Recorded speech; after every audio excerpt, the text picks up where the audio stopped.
Good morning students.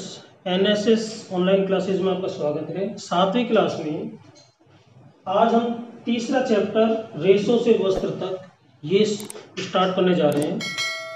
सबसे पहले हमें ये जानना है कि रेशे होते क्या है।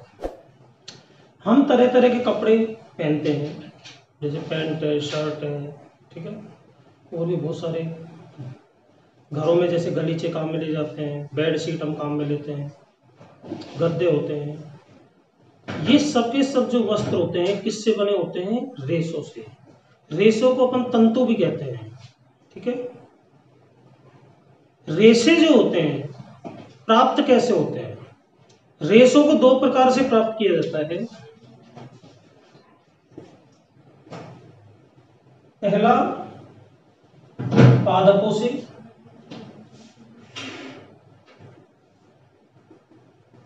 और दूसरा जंतुओं से।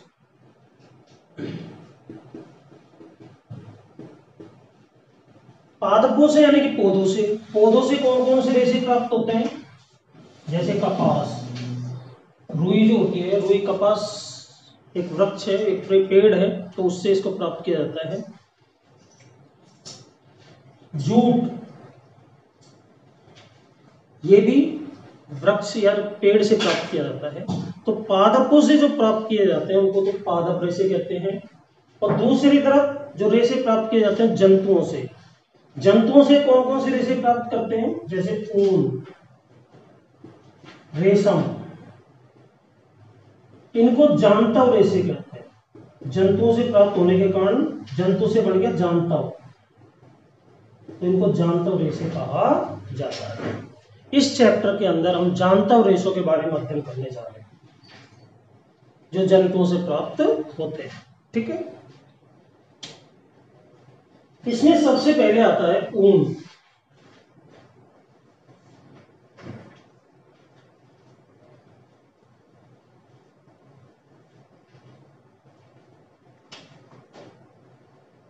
ऊन, पहली बात तो ये है कि ऊन हम प्राप्त किससे करते हैं, कौन कौन से जंतुओं से प्राप्त करते हैं। हालांकि आजकल सिंथेटिक यानी कि संश्लेषित ऊन भी आने लगे, लेकिन हम उनकी बात नहीं कर रहे हैं यहाँ पर संश्लेषित की। यहाँ सिर्फ जंतुओं से प्राप्त ऊन की बात की जा रही है। तो ऊन किस किस से प्राप्त होती है? भेड़, ऊंट, बकरी,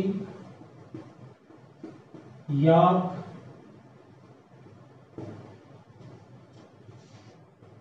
ये प्रमुख जंतु हैं जिनसे ऊन प्राप्त की जाती है, ठीक है।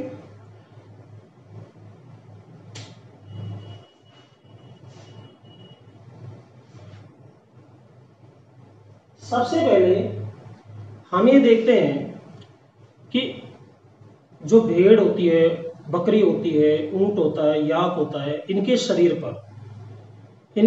पर दो तरह के बालों की परत पाई जाती है। एक तो वैसे बाल होते हैं जो कैसे होते हैं? कठोर और रूखे। और दूसरे बाल कैसे होते हैं? मुलायम। तो ये जो मुलायम बाल होते हैं इनसे ऊन प्राप्त की जाती है, ठीक है।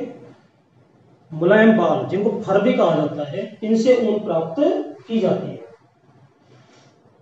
भेड़ की विशेष नस्लें होती है जिनको चयनात्मक प्रजनन चयनात्मक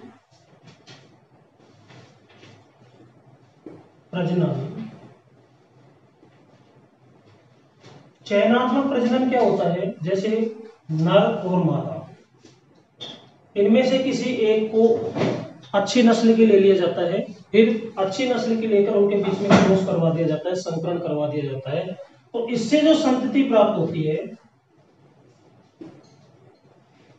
उस संतति में अच्छे गुण आ जाते हैं, दोनों के अच्छे गुण आ जाते हैं। क्योंकि ये संकरण की विशेषता होती है कि इसमें खराब गुण तो वहीं रह जाते हैं जनक तक, और अच्छे गुण संतति में आ जाते हैं।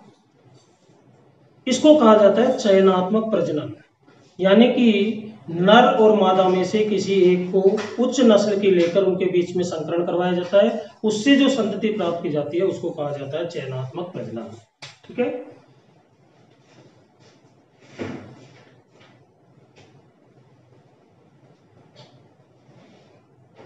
जम्मू कश्मीर के पहाड़ी क्षेत्रों में बकरी की एक विशेष नस्ल पाली जाती है जिसको कहते हैं अंगोरा। क्या कहते हैं? अंगोरा। ये जम्मू कश्मीर के पहाड़ी क्षेत्रों में पालन किया जाता है इस बकरी की नस्ल का, और इससे जो ऊन प्राप्त की जाती है उसको अंगोरा ऊन कहते हैं। ठीक है। इसी तरह कश्मीर में पश्मीना शॉल बनाई जाती है। ये पश्मीना नस्ल की एक बकरी होती है। पश्मीना नस्ल की बकरी से ये ऊन प्राप्त की जाती है जिससे पश्मीना शॉल बनाई जाती है। ये छोटी छोटी चीजें हैं जिनको आपको याद रखना है।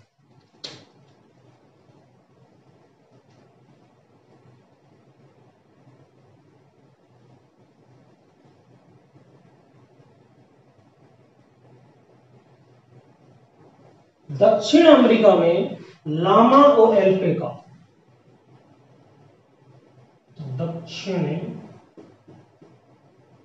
दक्षिणी अमेरिका,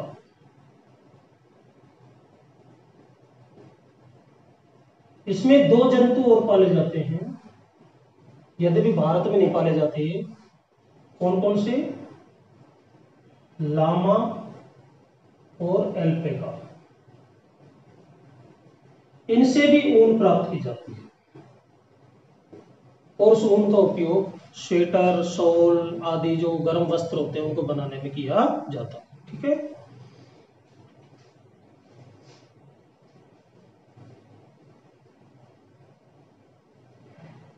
अब देखिए, ऊन प्राप्त करने के लिए राजस्थान, गुजरात, जम्मू कश्मीर, कुछ इलाके जो हैं हमारे यहाँ के भारत के, वहां पर भेड़ का पालन किया जाता है। आपने राजस्थान में जगह जगह पर गडरियों को भेड़ के झुंडों के साथ जाते हुए देखा होगा। तो ये जो गडरिये होते हैं भेड़ का पालन क्यों करते हैं? ऊन उत्पादन के लिए, ऊन प्राप्त की जाती है उससे। ठीक है। ऊन प्राप्त करने के लिए भेड़ों के बड़े बड़े झुंड पालते हैं, एक स्थान से दूसरे स्थान पर ले जाते हैं।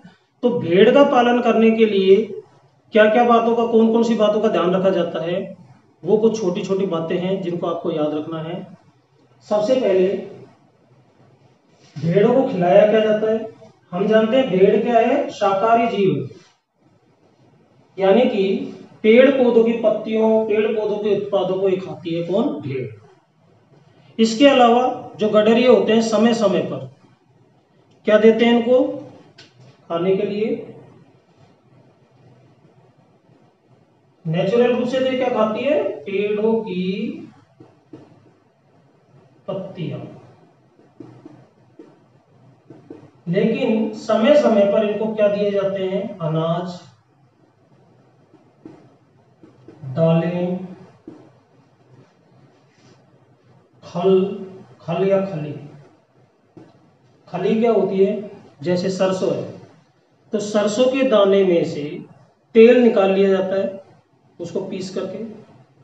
तेल निकलने के बाद में जो बचा हुआ अवशेष होता है, एक पपड़ी नुमा रचना हो जाती है, उसको कहते हैं खल या खली। ठीक है।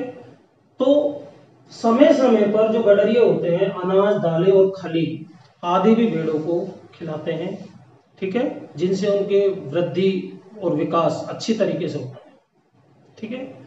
सर्दियों में इनको घर के अंदर, यानी कि जो चारों तरफ से पैक रहता है, ऐसी जगह पर रखा जाता है ताकि ठंड से बची रहे। ठीक है। अब इन भेड़ों से जो बाल प्राप्त किए जाते हैं, उन बालों से ऊन को कैसे बनाते हैं उसके 5 चरण हैं जिनके बारे में अपन अगले जो लेक्चर है उसके अंदर अध्ययन करेंगे। ठीक है। आज केवल इतना ही आपको याद रखना है कि भेड़ की कौन कौन सी नस्लें जो हैं जो भारत में पाली जाती है और कौन कौन से जीव हैं जिनसे ऊन उत्पादन किया जाता है। ठीक है। धन्यवाद।